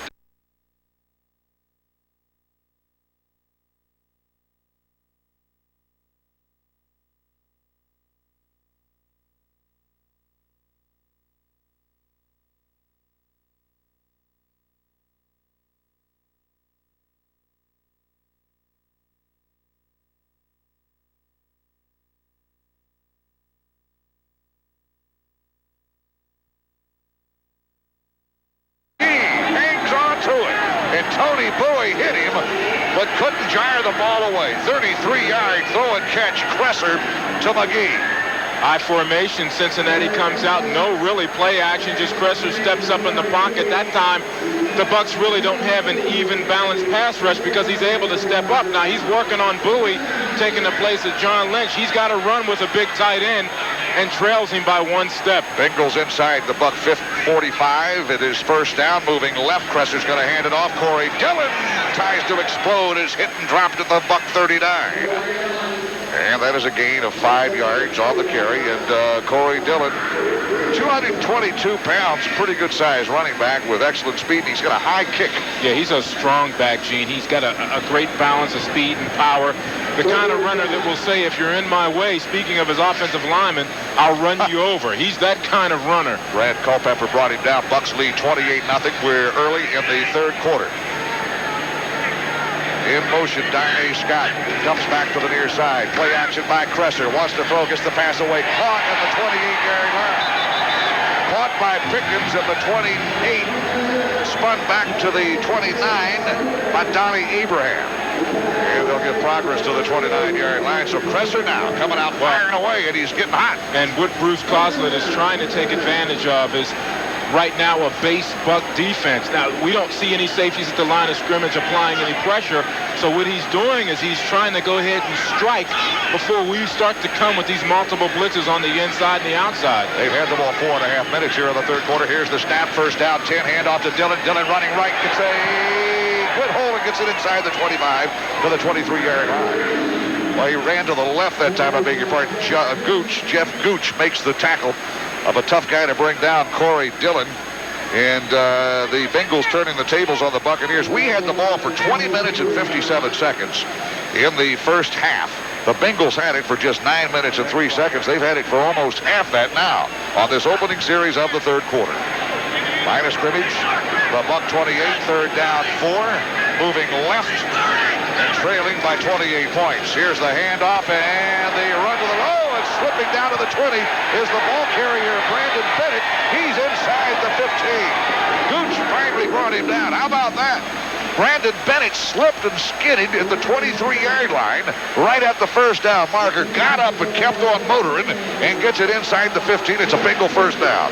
Well, what happens is Tampa Bay gets caught off guard defensively. Number 1, Cincinnati running back to the weak side. We're anticipating them going to the right, to the Bucs' left of their defense, the strong side. They come back with a little counter action to the left, and they fool everyone on that side of the defense. First down, 10 offset I formation from the 14. Handoff to the right. Oh, what a stick. Brandon Bennett is hit in the belly button and knocked backwards by Derek Brooks. Textbook tackle technique by the kid that's going to Hawaii for the Pro Bowl for the second time in his career. What a hit. He's uncontested, number 1. Does a great job of slipping by the fullback, straight up in the numbers. That's how you get him on the ground. That's as good as it gets from an outside linebacker. Good instinct, pushes the guard down on the inside and plays off, makes a whopping tackle. Bucs leading tackler with over 190 now in this final game. It's second down, 12. Kresser throwing left side, threw it too high. Intended for Carl Pickens. And Rodney Piper had coverage responsibility. Pickens a pretty big target, 6'2", 206. He'd have needed to be Shaquille O'Neal to have a chance to grab that one. It was a hard out pattern to the near sideline, thrown too tall. Third down, 11. The Bucs lead 28-0, 8:36 left third quarter, and the Bengals have had it since the opening kickoff of the second half. And that's a long drive. That's a lot of clock time right there. 8:36 left. Clock stops on the incomplete pass. 1 back set, 3 receivers to the right in motion. Darnay Scott toss pitch goes to the weak side. This is Corey Dillon. In to the 7-yard line. And he's tripped up, and if Barber doesn't get him by an ankle, Corey Dillon's got a touchdown. It's 4th down and 3, and the fans ones that are still here want Bruce Coslett to go for a touchdown. Oh, he has to go for a touchdown. Or go for the first down at least. What's 3 points going to give you? You're 3-12. It's the last game of the season. You still got a halfway decent crowd here. I mean, 3 points isn't going to get you back in this game any quicker than the 6 would. You go ahead and roll the dice and see if you can come up with a first down. Ball is just inside the 7-yard line. They've got to get it to the 4, so it's 4th down and 3. 4th down and 3 from the 7. Cresser, the number 4 quarterback, needs a timeout. He had one running back behind him, Brandon Bennett, second-year kid out of South Carolina. And he looked at the Buck defense and wanted a timeout. The Bengals under Bruce Coslett aren't shy when it comes to 4th down, David. They have attempted 26 4th down conversions. This will be their 27th attempt. They're at the 7. They need to get to the 4 for a first. 4th down and 3. Moving left out of the timeout. In motion, Pickens hooks up with Scott. Here's the snap. Dresser looking left. Goes to fake. Near side. Pitch caught. Out of bounds. Out of bounds in the end zone. Darnay Scott. And Cresser's pass just took a little too long on the shallow fade to the left side to get there. And the Buccaneers stop the Bengals on 4th down and 3. Well, you're trying, you're in control, leading 28-0. Now you're trying to pitch a shutout. 28-0. An extra $20 in gift certificates as a present for yourself. Hops Restaurant, Bar and Brewery with 27 Florida restaurants to serve you. Well, the Buccaneers have built a 28-0 lead in the first half, and the opening drive by the Bengals ends at the Bucs 7. They go for it on 4th down and 3, and the pass is caught but out of bounds. Darnay Scott could not keep both feet in. We take over at the 7 now. First snap by the Bucs in this half, and we lead 28-0. There's movement across the line, and Kimo von Olenhoffen is going to be into the neutral zone, and that's going to be a penalty on the Bengals, I believe. Now, Phil Luckett, the referee, is going to tell us. Encroachment, defense, number 67, 5-yard penalty, still first down. Well, Dilfer sort of changing his cadence count. You can do that now, and with your back pinned to your own goal line, Kimo was trying to kamikaze the quarterback that time. He comes to the sideline. He makes the mistake and will rest this play. He's out of Boise State. Bucs get 5 free yards, first down 5 from the 12. That's a whole lot better than the 7, isn't it, Dave? A little bit more room to breathe. Bucs 28, Bengals nothing. First down 5 from the 12. In motion, Dave Moore to the left. And off to Alstott. Alstott slams up the middle to the 20-yard line. Well, we dominated the clock. Nearly 21 minutes. Time of possession in the first half. Bengals a little over 9 minutes. And with plays like that, you eat up a lot of clock. Leading 28-0. Dilfer has tied a franchise record with 2 touchdown passes today. 21 on the season. And von Olenhoffen, your starting nose guard for Cincinnati, comes to the sidelines. That's exactly where the Bucs attack. You attack the area that's now weakest. Sam Shade had to make that tackle with Alstott. First down now, Bucs moving right from the 20 to snap. Handoff, Alstott slips, keeps his balance, and is drilled at the 21. Well, a number of running backs and returners have slipped on this turf at Synergy Field today, and it's been primarily Bengals slipping and falling. That time Alstott had a little foot problem, getting traction. Clyde Simmons brought him down. Buccaneers trying to win on a day that began with 40-degree temperature, and we built a quick 28-0 lead. We were up 21-0 3 seconds into the second quarter. But what Mike Shula as well as Tony Dungy wants to see is they want to see a repeat performance of that first half, because if you don't, then you become an inconsistent football team. Second down 9. Let's see if Dilfer throws his first pass of the second half. Dunn, the tailback, Alstott the full. Here's the snap. Delay handoff, Dunn. Dunn pops to the right, runs into a linebacker, and is stuffed backwards. They'll give him progress to the 22.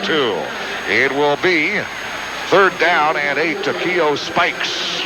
Clobbers Warwick Dunn on that carry off right guard. Now, in the first half, the Buccaneers, 207 yards of offense. We could have used some of those last week.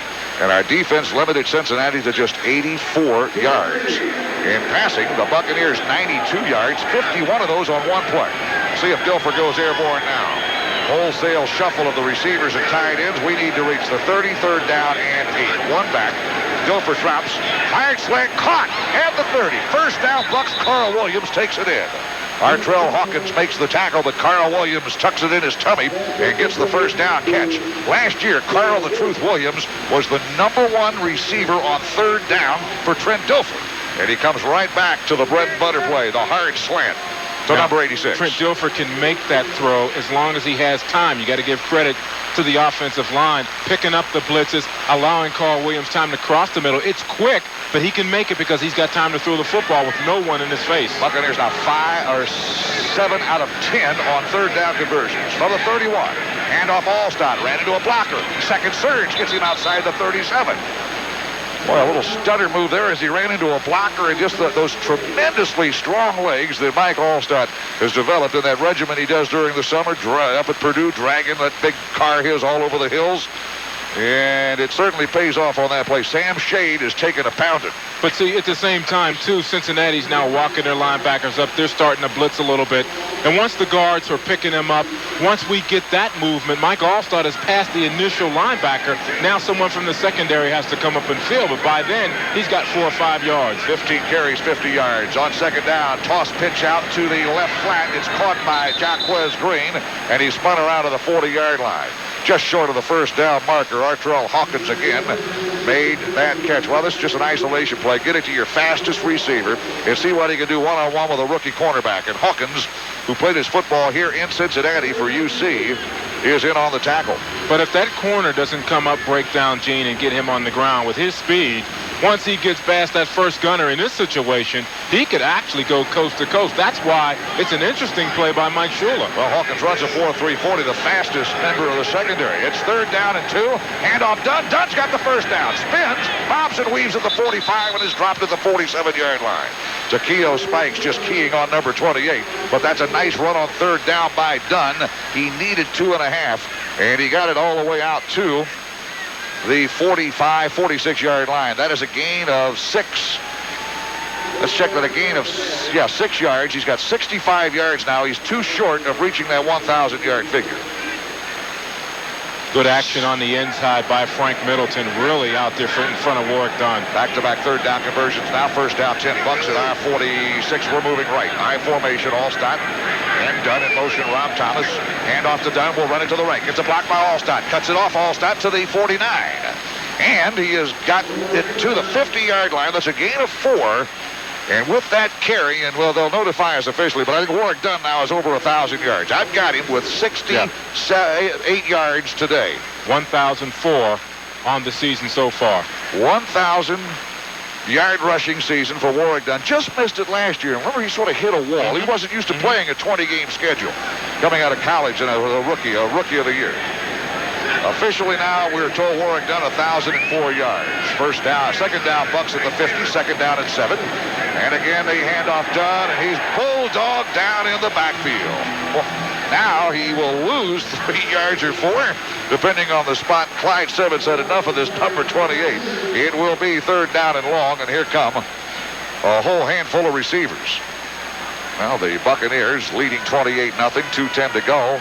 Bengals had it 1 possession here in the third quarter, and the Bucs have had it for 1 possession. Very fast-moving second half of play, at least this third quarter. Under 2 minutes to go. Bucs need to reach the Bengal 44. Offset, close set backfield with Dave Moore back there. Dilfer's going to throw. Here comes pressure. Steps up into the pocket. Oh, he's sacked at the 38. Hangs onto the ball. Clyde Simmons got him, his 5th sack of the season. And Clyde Simmons, a veteran out of West Carolina, just continues to sack quarterbacks. 114 now in his career. 13 seasons. Yeah, 10th best in the NFL, and that's a quiet 114 sacks, isn't it?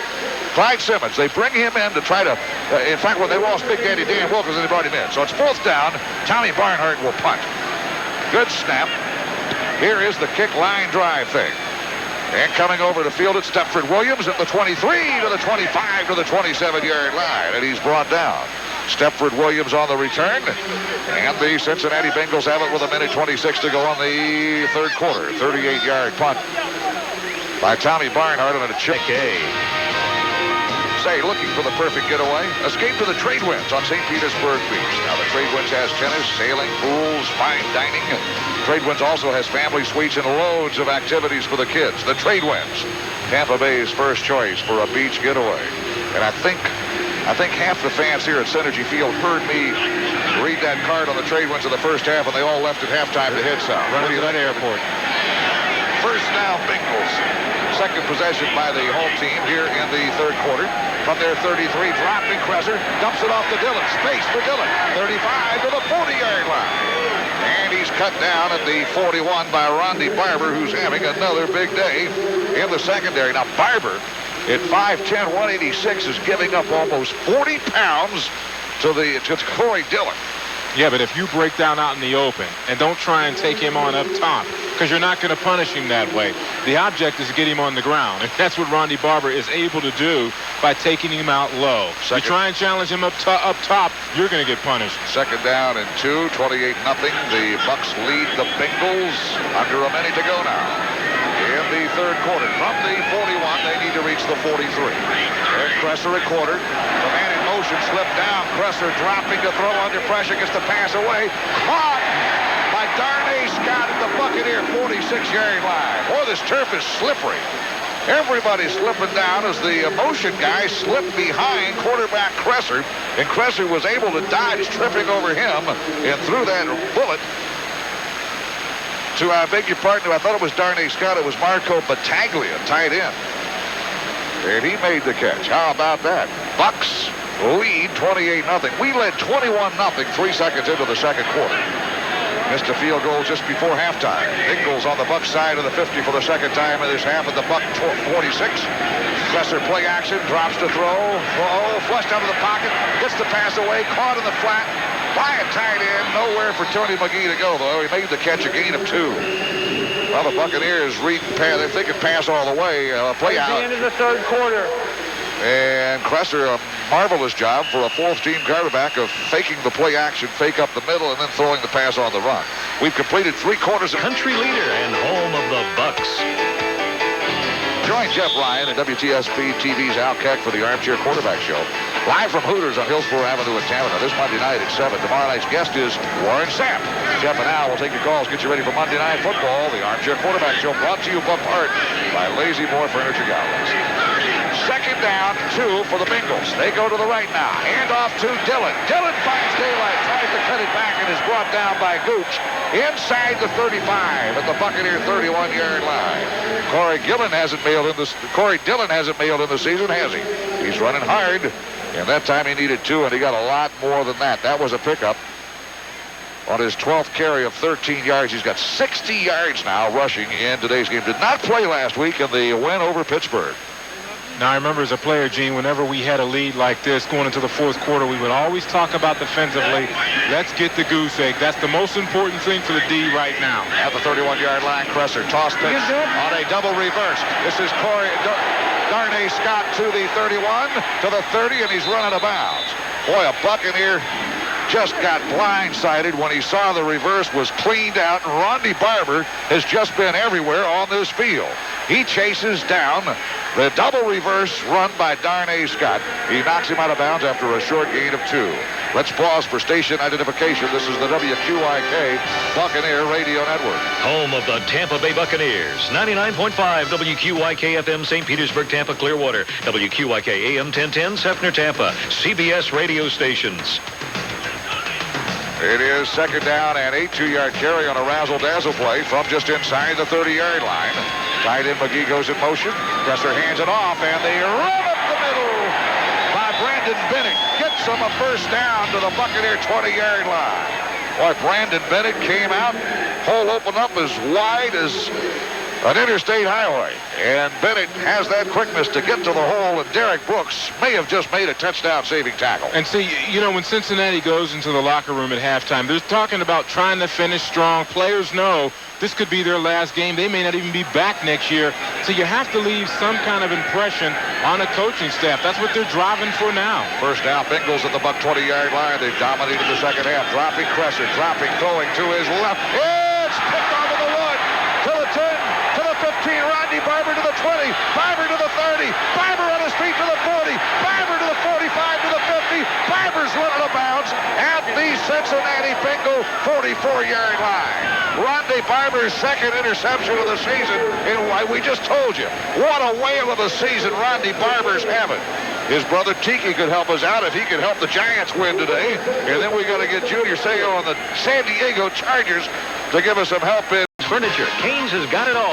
And by priority mail from the U.S. Postal Service, we deliver. Let's get you updated around the NFL. Brought to you by Discount Auto Parts. Buffalo 28, New Orleans 14.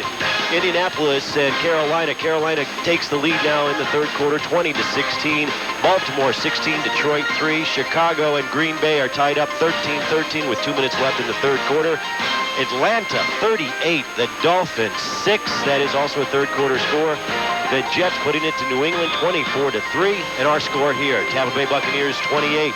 The Cincinnati Bengals zip, and the Bucs have the ball on the 43-yard line. Gene Day? We have forced 3 turnovers by the Bengals, and that one really hurt. They were driving, and Rondy Barber picked it out of the 1, brought it all the way back to the Bengal 43-yard line. First down, Bucs, we move left and lead 28-0. Hand off Alstott. Alstott bounces to the right side, drags a pack of tacklers with him inside the 40 to near the 38-yard line. That'll be a gain of 4.5, maybe 5, depending on the spot. Brian Simmons, rookie out of North Carolina, brought him down. Bucs, with 3 takeaways today and 1 turnover, now have an advantage of +6 in our last 4.5 ball games. You can win with defense like that. Yes, you can. You got enough points on the board. I mean, you can't blame this one on offense any longer. Now your defense has to close the door, but you want to do so effectively offensively in this last 13 minutes. Second down at 5. Alstott the lone setback. H-back in front of him. Hand off to Alstott. Runs right like a battering ram on the A-train. Smacks into a couple of tacklers. He may have another 5-yard pickup and a Buccaneer first down. 28-0. 12:21 to go in the fourth quarter. Buccaneers beating the Bengals. Takeo Spikes in on the tackle, a good-looking rookie out of Auburn. That offensive line of Gruber, Dawkins, Mayberry, Middleton, and Odom getting the job done. Now, we have Warwick Dunn with 1,001 yards. Remember, he had 1,004, then lost 3. And I noticed that Warwick Dunn is not in there, and we got the battering ram with number 40 wrapped on his jersey, just pounding away. Do we know for sure that Warwick still got a 1,000-yard season? I'd like to double-check that before this game's over. It is a first down, says Phil Luckett. Pizza Hut, where you could get the stuffed crust pizza with 1 topping for just $9.99. So much variety, the best pizza under one roof. Yeah, you got that battering ram in there with number 40 strapped on. Nope, here comes Warwick Dunn. They may have recomputed. He may be a yard short. But I don't think it's going to be a cat and mouse game for him to get the 1,000 yards. No. I mean, and I know you're just teasing, but Mike Alstott does his job on the inside. You still got a speed game out of Warwick Dunn. He wants to finish the game strong as well. First down 10 on 2 bang-bang runs by Alstott. Dunn now the tailback. He'll get the call. Up the middle, Dunn. He's to the 30, to the 28-yard line. And the little guy from Baton Rouge, Louisiana, digs ahead to the 27. Well, if he was a yard short, he's 6 over now. Kelvin Moore, a rookie safety, made that tackle. They'll spot the ball at the 27-yard line. That is a gain of 6.5 by Warwick Dunn. And Call good it second job. down 4. Good job by Dawkins and Tony Mayberry blocking back on the nose guard and on the offensive guard, the defensive tackle, allowing Warwick Dunn following the block of Lorenzo Neal. Again, we can't say enough about Lorenzo Neal on the interior, the way he is blocked for both Alstott and Dunn. Yeah, that gives Alstott a chance to get a breather on the sideline with Neal in there. Dunn will run it again, this time running to his right. Gets a wall, cuts it to the 25, to the 20, to the 15, to the 10. Warwick Dunn inside the 10-yard line. Down at the 9. He almost took it in. And Warwick Dunn, the 6th Buccaneer running back to rush for 1,000 yards in a season. 18 on that carry, and he's well over 1,000 yards. He's approaching 100 yards on the day. The Bucs are in the Zeno zone. Zeno Office Solutions. Add Zeno to your team. First down goal, Bucs inside the Bengal 9. Now Warwick Dunn sets that one up. He just strings him to the outside, uses a great cutback ability and vision. Now you got the jumbo in there. This is Alstott smacking head-to-head to the 5. That's smacking. Boy, he bounced helmet to helmet. And the Buccaneers will face second down and goal from inside the 7, close to the 6. Warwick Dunn, 19 carries, 90 yards. 10:20 to go. In the fourth quarter in Cincinnati, Bucs lead 28-0. We want more. We had 21 points 3 seconds into the second quarter.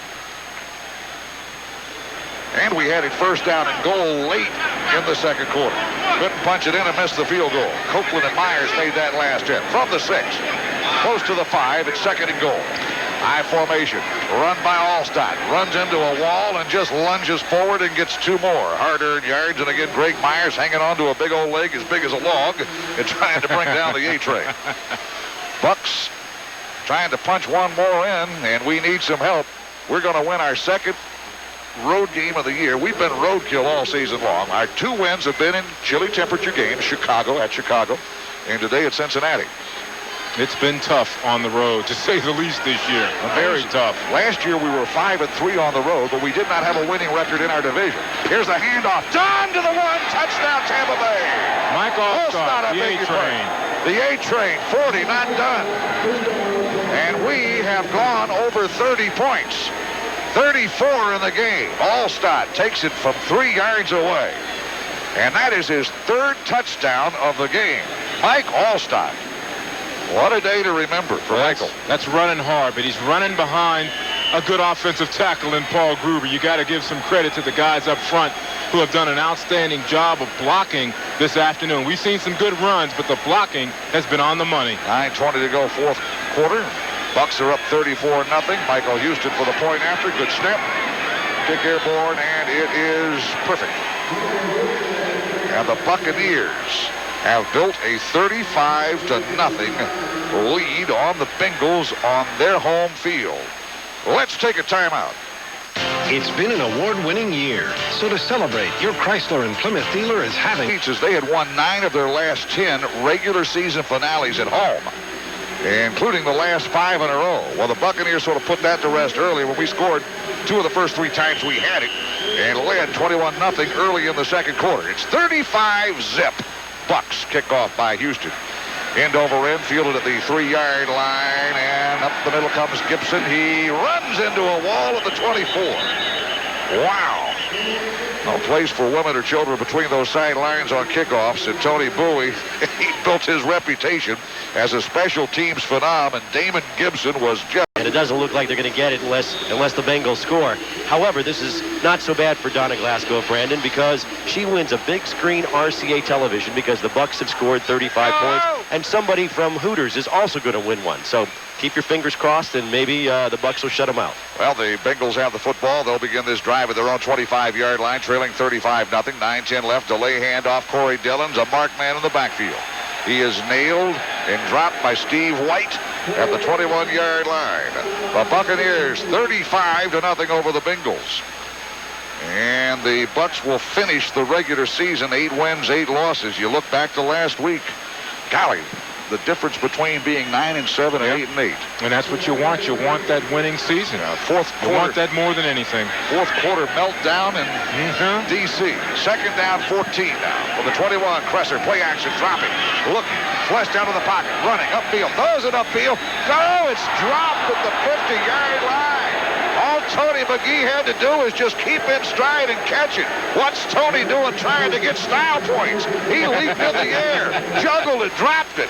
And there's not enough fans here to boo. That's a good point. I mean, that is the way it has been all season long. You're not expecting this team, really, speaking of Cincinnati, to come out on second down throwing like that. I mean, you think with 8:30 left, let's grind it out, let's get out of here, have a good offseason, but they're still winging it, and all he has to do is catch the football. That would have been a 28-yard catch of the first down. From the 21, it's 3rd down and 14. Kresser under heat, throws it downfield. This one's caught by McGee, and he's got a first down at the 45. Where was the Bucs deep secondary? Eric Vance, where's number 33? He was in the neighborhood. He was the nickelback, and the tight end just sprint through the safeties and caught it for 35 yards. Shelton Quarles makes the tackle. How about that? That was not an easy catch, and McGee made it look routine, and he had just dropped one at the 50. First down, Bengals. 7:55 to go. We're in the 4th quarter. Bucs are going to win. We're up 35-0. Trying to throw a shutout for the first time since '85. Play action by Kresser. Gets the pass away. Diving try incomplete. We sent a lineman on a stunt up the middle, and Tioka Jackson knocks down number 15, Eric Kresser. Pickens was the intended receiver around the Buccaneer 30-yard line. And my point was that if you give this kid time to throw the football, not a bad arm. I mean, has some kind of accuracy, needs confidence, and needs receivers to hang on to the football. And the point I wanted to make is that this isn't the time to slack off pressure-wise. You want to still try and preserve the goose egg. Pressure out of the University of Marshall University via Florida. Here's the snap on second down. Corey Dillon tries to run to his left. Is going to put the whole corner turn. He's inside the 35. Knocked down to the 34, close to the first down marker. Running to the left side, Rondy Barber. He's got to have a dozen tackles today. And an interception that he ran back 57 yards when it looked like the Bengals had a great chance to score points. Corey Dillon still working hard for the Bengals.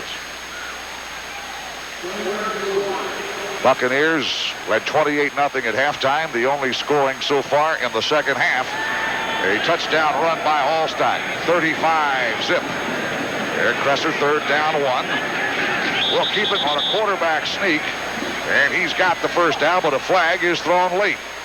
And I thought I heard a whistle before the ball was snapped, so it could be the official couldn't get that hanky out of his pocket. Yeah. False start. Yep. That's offense, costly. left guard. 5-yard penalty remains. Third down. Alstott, 3 touchdown runs in the game today, and the Buccaneers are up 35-0. And really, when you look at this football game, it got off to a good start, Gene. We were talking about them driving the length of the field like they did last week against Washington, doing something positive. And the play action and the 51-yard strike that Rob Thomas really set the stage. You stretched the defense of Cincinnati. You had them on your heels all afternoon long, and Warwick Dunn was sensational, as well as Mike Alstott. And that's really all you needed to set the stage, to set the tempo for this football game. Now it's third down and 6. I formation. Play action by Kresser. Kresser is crunched as he got rid of the ball. It's incomplete. Floats harmlessly between the fullback Milton and Carl Pickens, who would run a deeper route. It's fourth down and about 6. So the false start penalty really hurts the Cincinnati Bengals, and they're going to go for it. Nothing else to lose. This is their final game. And the only positive thing is they could improve themselves as far as next year's draft will go, although Cleveland gets the first draft choice. And then there's quite a battle for that number 2 pick. Well, you're looking at this team. You're looking at Carolina. There are a lot of teams out there that want that second pick and need that second pick. Fourth down and 6.5. They have to get inside the Buck 33. Dropping Kresser. Kresser gets the pass away. It is incomplete. Incomplete. No flag thrown. Flag could have been thrown as the intended receiver, Tony McGee, could not catch the ball because Don Davis got to his shoulder and was shoving him as the ball got there. Fourth down, and the Bengals fail again. That is the second time. 99.5 WQYK. Well, the Tampa Bay Buccaneers are going to win their second road game of 98. Is it too little, too late? Don't know. A couple of games will tell us whether we're playing next week or not. And they both kick off at 4 in the East. 6:30 left, fourth quarter. Tampa Bay 35, Cincinnati nothing. And the Buccaneers have a career performance out of Mike Alstott. 3 touchdown runs today. 2 1-yarders and 1 3-yarder. We take over at the 40-yard line. Hand off to... got maybe Jerry Ellison in there. It is. Jerry Ellison running the football. Hasn't had that many carries, only his 4th carry of the season. It is Jerry, number 37. Remember that horrible injury he had during the preseason? We thought it might be curtains for him for this season, maybe a career-ending thing. And right now, we've got Steve Walsh in the game as well. So it's a good move by Tony Dungy, Mike Schuler. If we can make the playoffs next week, you've got your regulars. You give them a break, give them some rest. And let's get ready for Dallas. Let's see what happens. Haven't had much pop-up work, have we? In the couple of seasons Steve Walsh has been here. From the 40, second down 10, handoff. Jerry Ellison runs left, tries to string it out. Ellison high-stepping to the 45. Ellison to the 49. And he's close to a Buccaneer first down, running to his right. And he runs a whole lot different than Warwick does. Doesn't get down as low to the ground as Warwick. But he's got good power, good acceleration. You're right, Gene, in the preseason. We watched him. I thought him and Raheem Abdullah, I thought they had the best preseason of all the backs. And that's to be, you consider the fact that Mike Alstott and Warwick Dunn were not going to have a lot of playing time, didn't need it, and Mike was still coming back from the injury. But both of them demonstrated the fact that they can play in this league. And once Jerry went down and came back, I mean, he has played well, definitely on special teams. Now, Jerry Ellison, brand new papa this past summer, then the knee injury, and I remember talking to him when he was in the locker room about that injury. From the 51st down, Bucs, And we carry it right up the middle, trying to run some clock now. 5:14, 5:13. Bucs 35, Bengals nothing. And Javon Langford made that tackle, a third-year lineman out of Oklahoma State. So both teams now have gone basically to the benches. Langford, a second-teamer in the defensive trenches. Well, the Bengals had given up 417 points, and boy, did we exploit their defense today. 417, tied for the worst in the league, and they gave up 35 today. They may have won it outright, David. Second down and 6 from the Bengal 46-yard line. H-back in motion, handoff to Ellison. Ellison blast up the middle. He's stuffed. And Langford again wraps him up with a big bear hug at the line of scrimmage. Got maybe a half yard. Third down and 5. 4:28, 4:27 left. Bucs lead 35-0. And just trying to run out the clock, get on a charter plane and head back to where it's 67 degrees and sunny. Is that what I heard Mike Serio say? Not a cloud in the sky. Even warmer and sunnier over at the trade winds, I'll bet you. Third down and 5. Bengals defense trying to get the ball back for their offense. We need to reach the Bengal 40. Walsh at corner. Delay handoff Ellison. He's our third down back, or has been in his career, and he stopped after bobbing and weaving ahead for a couple of yards, and it'll be fourth down, and here comes Tommy Barnhart to punt. And the clock continues to tick. 3:47, 3:46. Bengals have 2 timeouts plus the 2-minute warning, if you're wondering. John Copeland in on that last tackle. The Bengals will drop to 3-13. The Bucs will have won 4 out of our last 5. And we will win on the road in December for only the 7th time in franchise history. Fourth down and 4. And Barnhart stands back at the Buccaneer 41-yard line. High snap. Picks it straight up in the air. Floating down and a fair catch call for at the 11-yard line by Stepford Williams. And the Bengals will have a long way to go. They will begin this possibly closing drive of the game at their only Bucs opening drive. Trent Dilfer threw a touchdown bomb 51 yards to Rob Thomas. And he took it in and ran the remaining 10 yards, and the Bucs were off to a great start. The catch of the day brought to you by Johnny Leverocks, where fresh grouper is the catch of the day. Visit Johnny Leverocks, Tampa Bay's favorite seafood restaurant. Remember, if it's fresher than Leverocks, it's still swimming. Bengals take over at the 11-yard line. We try to pitch a shutout, leading 35. Zip McGee in motion, handoff, and Dillon will run behind McGee and is dragged down at the 13-yard line. Well, Shelton Quarles doing some chasing right there. We probably have that nickel defensive package in there. You know, Quarles has been getting an awful lot of playing time. He comes in when we throw a nickel passing defense. Yeah, when you think it's passing situations, at that point you bring him in the game because Monty Kiffin seems to think that he is much better in pass coverage than some of the other linebackers that we have. You got Eric Vance filling those shoes of John Lynch at strong safety, and you got Floyd Young in there, so the nickel package. The snap dropping to the 3 is Kresser looking over the middle. Kresser throwing to nowhere. The ball is down at the 35-yard line, and Pickens had cut off his route around the 27. And those fans that are still here are sitting on the side of the stadium where the sun's shining, or they're all gravitating that way. It's been a cool day and a miserable game for the home crowd to watch. For us, it's been a cool day and a great game to watch and broadcast. Bucs are up 35-0, and we haven't been able to say that for a long, long time. Been a while. In fact, I don't think I've ever said that. 35-0, Bucs lead. And I don't think that we have nickel packaging now, Gene. I just think we've got some regulars in. It's a base defense, but you got some guys that play in the nickel. Exactly. Well, yeah. Well, the Bengals take a timeout with 2:58 to go, and we'll take one, 2, 35-0. Cancel on third down and about 8. The Bengals spent a timeout. They got 1 timeout plus the 2-minute warning, and then that's going to be it. 35-0 Bucs lead. We've led big since the opening quarter. We're up 14-0, score the touchdown 3 seconds into the second, so we're up 21-0 with just a little over 1 quarter of time played here at Synergy Field. Eric Kresser, the number 4 quarterback, is in. They'll send Milne in motion, dropping to throw. Dropping. Gets the pass away. A little screen job, but it's incomplete. Off the fingertips of Brandon Bennett, they had set up a huge screen with a giant convoy to the right. And Quarles was in there to mess it up. Bennett could not make the catch, tossed a little high, and the Bengals will send Costello in to punt. By the way, he had a punt blocked a little earlier in this game. Donnie Davis came up the middle, blocked it. We scored a touchdown on it. And that was the first time since back in September of '96 the Bengals had a punt blocked. And we did it today. We've done well in all phases of the game. Offense, defense, and special teams. Fourth down. Costello to punt from his own goal line. And a good snap this time. Gets the kick high in the air. A wobbly thing off the side of his feet. That will bounce at the 50. And Jaquez Green will get away from it. That was the ugliest kick of the month. And it hit and took a benevolent Bengals bounce and rolled about at least 25 yards. Ugly, but beautiful in the final analysis. Damon Gibson had coverage responsibility. Now, the Bengals could stop the clock just once, then the 2-minute warning. We've got the second unit in. Steve Walsh seeing his first playing time in a month and a half. Nearly 2 months. And you've got an entirely new backfield. I see Pete Pearson seeing some playing time here.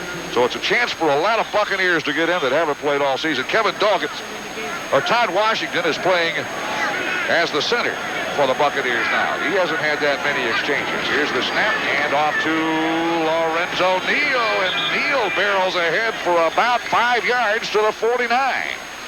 And for Lorenzo, that may be his longest run of his Buccaneer career. Well, that's a reward, actually. I mean, for all the hard blocking he's done, every back still wants to run the football every now and then. And he's saying, look, I've done a great job. Goal line, short yardage. Can I carry the ball, please?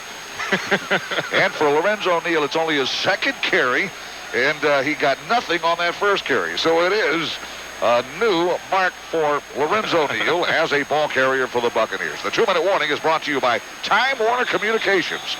It's just not cable anymore. And with 2 minutes to go, the Buccaneers have a 35-0 lead. Will face second down and make it to the playoffs. And the interesting thing about the playoffs, Jeff, is once you get in, it's a brand new season. You take the fact that you're 8-8, throw that out the window. It's anybody's tournament after that. It's 60 minutes of who's playing the best football in that particular day. Gene? I'll tell you, we jumped on a Bengals team that has had a rough season, but what a way to finish this regular season. Great way to finish. A 35-0 shutout on the road. We've got 2 minutes to go. They're trying to preserve the first Buccaneer shutout since we beat St. Louis in '85. Hand off to Neal, runs to the right, stiff arm Neal. He's got a gain to the 40-yard line. Hey, where's this guy been? Well, you know what he's saying? He's saying, look, fellas, I tell you what. Say, for example, we do get to Dallas next week or next year. I'm letting you know right now I can do more than just block. I want that football more. That carry was 9 yards by Lorenzo Neal, and we told you that carry just a moment ago. A 5-yard pickup was his longest as a Buccaneer. That's only his third carry as a Buccaneer. He just got a 9-yard carry to the Bengal 38. We're trying to run some clock. 1:53. He was run out of bounds, so it stopped the clock. 35-0 Bucs. Walsh hands off, and this is Jerry Ellison. Protects the ball, hangs on, gets a yard. That's all. But you look at Lorenzo Neal. He's been primarily the blocker for Mike Alstott in that jumbo. That's a reward. Backfield. I'm telling you, he is being rewarded by Mike Shula and Tony Dungy for a fine job, a great job of blocking all season long. This is a reward. Looked like he was light on his feet going to the right side. He had that Heisman stiff arm, too, to get a 9-yard gain. What we need to do now is see whether or not he can catch. I mean, we've been throwing to him, but we need to get it in his hands first. Now let's see if he can catch the football. Now you got something complete there. At one time in his rookie year with New Orleans, Lorenzo Neal had a 74-yard touchdown run. It is second down and 9. Handoff Neal. And big old number 41 goes barreling up the middle and gets it ahead for another 4 or 5 yards before Javon Langford and a bunch of other guys in orange hats with tiger stripes on it makes the tackle. Well, it's been a long, frustrating season for Bengal fans. Nearly half of them left at halftime when the Buccaneers were up 28-0. We score a touchdown and make it 35-0, and we got 48 seconds. David, you and I are seeing some history made. The Buccaneers haven't shut out an opponent since 1985. We're doing it today in Cincinnati. We're winning a road game in December. And for Tony Dungy, 3 years as the head coach, and he's at 500. No other coach in Buck history can make that claim. Third down, 4. We'll run it up the middle. Lorenzo Neal. Gunned down after a gain of 2. We'll bring up 4th down and 2. And that will be the final play of the game unless the Bengals spend a timeout. 20 seconds. We don't have to snap it. Here come the Bucs to shake hands and pat everybody on the back. And Tampa Bay will finish 1998 8-8, 500. So we don't drop into that losing skid that we had back in the 80s. Last year we win 10. This year we win 8. The Buccaneers will wait and see if we play again next week. We need Arizona to lose and New York's Giants to win. Final score, Tampa Bay 35, Cincinnati nothing. Let's take a time.